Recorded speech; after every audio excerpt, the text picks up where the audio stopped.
मी सहाय्यक पोलीस निरीक्षक शीतलकुमार नाईक, प्रभारी अधिकारी टोकवाडे पोलीस स्टेशन।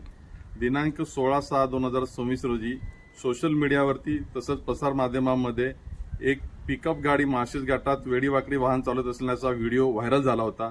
सदर व्हायरल व्हिडिओच्या अनुषंगाने माननीय पोलीस अधीक्षक ठाणे ग्रामीण श्री डॉक्टर विनयकुमार राठोड साहेब तसेच अप्पर पोलीस अधीक्षक अनमोल मित्तल साहेब तसेच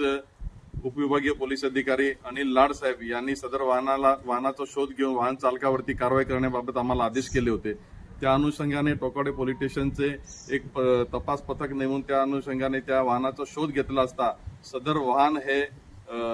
MH 14 KQ 5903 अशा क्रमांकाचे वाहन असून सदर वाहन हे प्रथमेश दीपक डुंबरे राहणार ओतूर तालुका जुन्नर जिल्हा पुणे हा वाहन चालवित असल्याचे निष्पन्न झाले। त्या अनुषंगाने सदर वाहन हे टोकवाडे पोलीस स्टेशनचे PSI Bhagwat, police constable Suroshe, police constable Dhapte, police constable Gute, police constable Shelke यांनी तिथे जाऊन सदर वाहन ताब्यात घेऊन पोलीस स्टेशनला आणले असून टोकवाडे पोलीस स्टेशन येथे सदर वाहन चालकावरती बेदरकारपणे रस्त्याच्या परिस्थितीकडे दुर्लक्ष करून वाहन चालवण्याबाबत गुन्हा दाखल करण्यात आला असून सदर वाहन ताब्यात घेण्यात आलेले आहे। त्याच्यावरती पुढील कायदेशीर